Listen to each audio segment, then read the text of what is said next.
Before we begin, a little quiz. Just 2 questions. What is the correct pronunciation of this word? And which is safer, driving on the left or driving on the right? No checking online. I'll give answers later. Why do experts, linguists, always defend language mistakes? Well, let's be clear, there are language mistakes. I've recently made 2 videos about things that American and English actors sometimes get wrong when they attempt each other's accents. If you're attempting to sound American and you pronounce this word as carm, you've got something wrong, even if you're a brilliant actor like Gary Oldman. Barbara, calm down. Calm down. But there are language behaviours that drive some members of the public to rage, indignation, disgust and contempt, while language specialists like me, experts if you like, don't join in. Not only are we not outraged, we often claim that the offence is reasonable. To the outraged, we may seem to be leaping to the defence of whatever social groups are perpetrating the outrages. The language offences seem so obviously bad that our tolerance can only be motivated by adherence to a critical social justice perspective, or wokeism for short. Later in the video, I want to acknowledge and explore the outrage and other negative feelings about language that can come to us so readily. But first, I'll try to show how much linguists' attitudes to these language offences are not about wokeism, but are just a function of a descriptive, analytical approach, a much broader exposure to data, and awareness of linguistic arbitrariness. That broad exposure to data is vital to form an all-round picture and to fight confirmation bias, the tendency to see what we want to see. And this is certainly true in the modern echo chamber world of social media that present us only with what they think we want to hear. The only reason I found this interesting research from Finland, which examines the association between woke attitudes and other factors like unhappiness, was that I have a subscription to today's sponsor, Ground News. Ground News is a website and app that gathers thousands of news stories from around the world and classifies them according to their political leanings. For each story, you can see the number of sources, their right or left orientation, their factuality, and their ownership, and quickly compare headlines. The Finnish research was all but ignored by the left, but seized upon by right-leaning sources, from relatively sober coverage to claims of a woke mind virus. And I was really impressed that Ground News linked me directly to the original paper. The Ground News Vantage Plan has a blind spot feature that specifically alerts you to stories that are being ignored or neglected by one side of the spectrum or the other. So I think Ground News is not just a good way to get your news, but a pretty valuable educational tool. To subscribe as I do and support this channel and get 40% off the Vantage Plan, just use the link in the description below, ground.news/Dr. Jeff Lindsay. This is the widely acknowledged father of modern linguistics, the Swiss Ferdinand de Saussure. The fundamental principle of language from which Saussure began was l'arbitraire du signe, the arbitrariness of linguistic signs. He meant that linguistic forms, by default, don't get their form from their meaning. It's what makes language possible. This meaning has all these different forms in different languages: dog, chien, hund, perro, and so on. There are some onomatopoeic words like crash and tweet, but if all form followed from meaning, we wouldn't have linguistic diversity or infinite expressive power. What would most meanings sound like? Street? Finger? Download? The fact that forms are not anchored to their meanings also allows them to change over time. And although language change exhibits regularities, overall things are so complex that we can't predict how languages will develop. We've all heard of the butterfly effect, tiny differences at the start leading to hugely different results. This pendulum can only move in certain ways, but look how much variation there is. Linguists are always aware of how things in language could so easily have ended up some other way. There's also arbitrariness in the conventions of standardness that become established. Standards of spelling, punctuation, grammar, pronunciation, these are all man-made. They didn't come from God or nature. They weren't always there. Many date back to the 18th and 19th centuries, and when they arose, they weren't scientific discoveries. They were essentially just decisions. And as time goes by, standards may shift or fade away. In the book Language Myths, James Milroy quotes this nice list published in the Independent newspaper in the 1990s of some of the most common grammatical errors. We could easily devote the whole video to this list, but I suspect that for many of you, reactions to the different items vary massively, from "that's awful" to not seeing immediately what the error was meant to be. And to linguists, views, for example, on where this "of" belongs and whether it's awful or perfectly fine might seem quite arbitrary. Sometimes people will appeal to me to back up their views on non-standard forms, their value judgments. They're sure that they know much more about language than the people who do the thing that they don't like. So if I know even more about language than they do, I must hate it even more. But linguistics isn't generally prescriptive, in other words, saying that you should do this and shouldn't do that. Even the dictionary I co-edit, which is a long list of recommended pronunciations, is based on trying to describe how people do say the words rather than how people should say them. Linguists try to be like physicists and biologists, trying to describe the world, not tell it how to be. And in language, there's an awful lot to describe.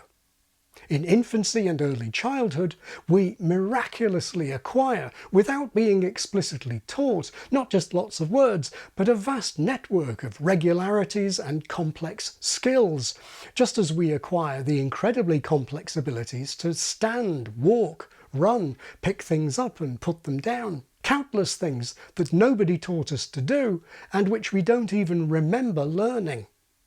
This amnesia means that people, even highly educated people, tend to be very unaware of just how complex their language is, let alone the complexity of all the thousands of other languages. Languages are like icebergs, with most of their workings below the level of general conscious knowledge, and linguists try to analyse the icebergs. But non-linguists, perhaps especially the more educated ones, tend to have a rather exaggerated sense of what they know about their language. In fact, most know relatively little about the complex rules that they unconsciously follow whenever they assemble words into sentences, let alone how they pronounce those words and how their vocal organs work. My videos on English weak forms are pretty popular, I'm delighted to say, and this is at least partly because native speakers seem fascinated to learn things they never knew about super important words that they use all the time. What non-linguists are aware of, in particular the more educated ones, are all the things they did learn consciously, spelling and punctuation, and not to do those things that appear on lists of most common errors. I think it's quite ironic that if language conventions have to be consciously taught, they aren't really what linguists think of as actual rules of natural language, which we acquire unconsciously. And yet it's those man-made conventions which have to be consciously taught that non-linguists often think of as the rules of their language. Of course, conventions and standards have their uses and can be hugely important, like driving on only one side of the road, which I'll get to soon. Even language standards, which are hardly a matter of life or death, can make things more efficient. For example, when writing for publication, having one agreed way of doing something rather than having to decide all the time between several options. I think this is particularly true for international academic journals, where we essentially want to factor out style and just present the content. Having a narrow, rigid set of conventions rather than a relaxed, broad-minded attitude to language levels the playing field at least a bit for people from around the world who are submitting their research in a language that isn't their own. So linguists describe regularities in any data, not just what may be considered standard. And language is generally rule-governed. There are regularities even in actual mistakes like calm down. That's what makes them interesting, unlike random blunders such as the countless wrong answers to some arithmetical problem that only has one right answer. Linguistic form, even if it's non-standard, typically follows a logic of its own. The fury that many people feel about this form might suggest that it's just like a wrong answer to a mathematical problem. But on closer inspection, it's just the use of the possessive apostrophe s on a possessive. You may say, ah yes, but it blurs a vital distinction between the possessive its and the contraction of it is or it has. A distinction that's really important for us to make. Except, of course, in speech, where the distinction doesn't even exist. It's, which one am I saying? Or take mischievous. The regularity here is that adding the I makes it more like a regular English word. Mischievous is an odd word in English. Nothing rhymes with it. Mischievous is more in line with rebellious and laborious and erroneous, and it rhymes with previous and devious. These parallels that I'm giving for mischievous are typical of another thing linguists do when we analyse, namely see how the given data relate to the bigger picture. It's general scientific procedure to take a broader perspective, to spot parallels or precedents, other examples of the same thing or similar things in another place or another time. And this is very commonly the case with the linguistic forms, regardless of whether they're standard or not. Here's possessive its with an apostrophe in a first folio of Shakespeare's Henry VI Part 2. And if you saw my video on out-of-date pronunciations in dictionaries, you may remember these old examples of mischievous in print in Britain, America and Australia. I also made a whole video about axe, which, whether you like it or not, occurs throughout the history of English and in various dialects.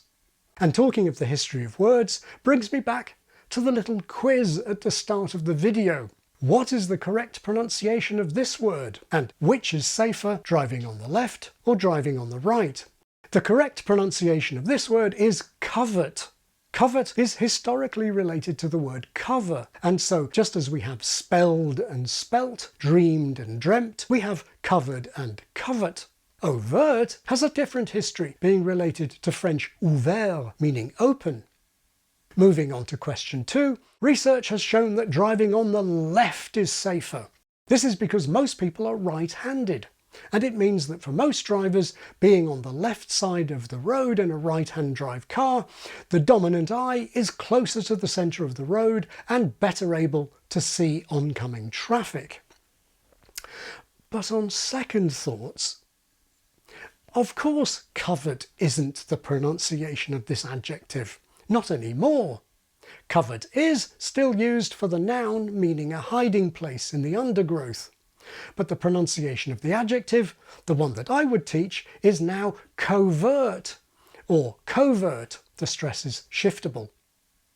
But this is a reanalysis based on the mistaken assumption that covert and overt are related by what linguists would call derivational morphology.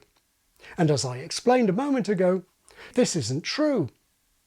So this is not entirely unlike the reanalysis by some speakers of would've as would've, which causes outrage in many people who say covert in blissful ignorance of its history.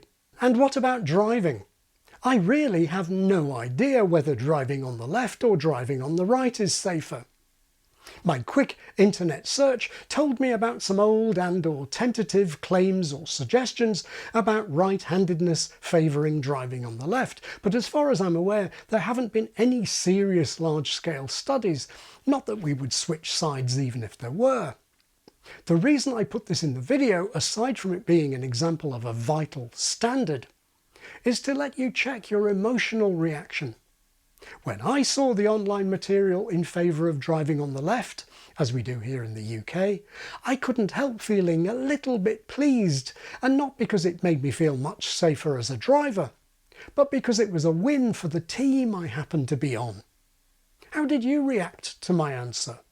If you drive on the left, did it make you feel the same way as I did, just a little bit? And if you drive on the right, did my answer to the question make you feel a bit annoyed or defensive? I wonder how many viewers have already started Googling about it. Perhaps there's already a debate in the comments below. If so, my prediction would be that those arguing for right-side driving will be those who happen to be in right-side driving countries, and vice versa. In other words, not dispassionate objectivity, but wanting your side to win. This is so easily how we feel about language. People in general don't think much about their own language. What catches their attention is some other group of people doing something different. I rarely get inquiries from people asking, "Why do I pronounce this the way I do?" That just stands to reason, of course. The inquiries are generally, "Why do some people?" We assume that we ourselves are reasonable, so our own use of language ought to be reasonable too. But if how we speak is reasonable, and others use our language differently, then their use may not be reasonable. And we have a built-in desire not to be objective, but for our language forms to be better, or rather for their language forms to be worse. And our minds are super quick at spotting any potential evidence against what those others are doing. Maybe what they do is simpler than what we do. Maybe their pronunciation doesn't match the spelling as closely as ours, or maybe it seems further from the pronunciation in some other language. Maybe they're blurring a contrast that we make. Their language use may even seem to violate basic logic. The classic example of supposed inability to think logically, of course, is multiple negation, like "you don't know nothing" or "I can't get no satisfaction." Linguists, of course, know that multiple negation like this is standard in other languages like Russian and Ukrainian. Вы ничего не знаете. Вы ничего не знаете. These bits of negative evidence can make us feel disdainful towards the other speakers. Linguists can have all these feelings too, but they're in a better position to balance this with objective analysis and a broader perspective. My kind of non-rhotic accent has lost the contrast between father and father, karma and karma. This is terrible, dropping a letter, being lazy, losing contrasts and simplifying the language, except that R-dropping in southern Britain created new vowels, complicating the language. Not to mention those unwritten R's that English and Australian speakers may add. As I've explained in several other videos, these are highly systematic and well motivated, though it never seems to stop American commenters calling them illogical or just plain stupid. Having assembled evidence for why the other guy's forms are worse than ours, our minds are just as quick to find a reason for why they're doing what they're doing. And the most obvious reason is who they are. This is the power of association. It seems so obvious. Of course, if a form is used by some group, then the members of that group are using it because of who they are. But the particular forms people use are generally not directly caused by who they are. They're accidents of history. These associations are so powerful, they're pretty much impossible to turn off, even for linguists who are able to see through them to the arbitrariness. Say it again. The rain in Spain stays mainly in the plain. The rain in Spain stays mainly in the plain. The rain in Spain just feels so elegant and educated, and the Rhine in Spain feels so coarse and vulgar, doesn't it? But how can the linguistic form spine be intrinsically vulgar when it's there in posh speech too, with this meaning? The tapped R of old RP and some classically trained actors, which Americans sometimes indicate in spelling as very British, may seem to result from the very educated precision and clarity of those speakers. Bedford and Exeter, Warwick and Talbot, Salisbury and Gloucester. But it's also in Scouse, the working class speech of Liverpool, with whom people have very different associations. That's why these comedy Scousers were called Barry, Terry and Gary. A tap is just a tap. Look, what's all this about, Gary? You keep out of it, Barry. Break it up, eh? Calm down, Calm down, calm down. One viewer emailed to tell me that he'd heard British people saying Byzantine and Nicaragua, and that I suppose it sounds educated to people in Britain, but to Americans it sounds like a semi-literate hillbilly talking. But of course, Nicaragua is just nativizing the word, like arguable, following native spelling pronunciation rules. And Byzantine, which is one of several pronunciations Brits use, is like tridentine. Tridentine. Tridentine. People are very quick to reach for stereotypes in explaining why speakers use the forms they do. Brits nativize words because they're imperialists with no regard for anyone else. Americans are stupid, Italians are emotional, etc., etc. One of my favourite examples of stereotyped language analysis is this from A Guide to France.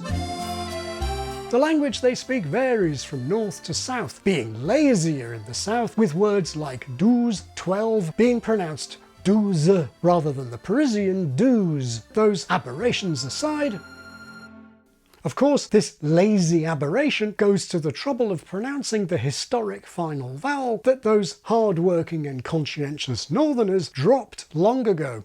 Similar to this are y'all in the American South and in African American English, and yous in some British and Irish dialects, which by association so easily appear quaint or uneducated depending on your stereotype, but which add to English a second-person plural pronoun, something the standard language lost. And when commenters explain that people use axe because they're idiots, I don't think they're talking about the white people who use it. And was axing for directions. Axing for directions. And I bet at least some of them are themselves happy to misorder the consonants in comfortable. Of course, pointing out regularities and precedents isn't declaring something standard, or cancelling your right to want non-standard forms stamped out, as authoritarian governments on both the right and the left like to do. It's being descriptive rather than prescriptive, and it only gets accused of being woke or making excuses when the form in question is used by certain types of people. But linguists do this with all data and all speakers. Is it woke to defend the poor oppressed British by pointing out that nativizing Nicaragua is regular and has countless precedents? And that whether you nativize words or not is somewhat arbitrary. Americans say lingerie, but not patisserie. And is it woke to point out how an actual mistake just stops being a mistake when everyone does it, like covert? Or lingerie, which is in the dictionaries as the standard American pronunciation, but we're pronouncing that final IE as A if it's meant to be like the French pronunciation, is a fail the same way calm down is a fail. But lingerie, like covert, has its own logic and succeeds in sounding like French by analogy with café, ballet, négligé, gourmet, etc.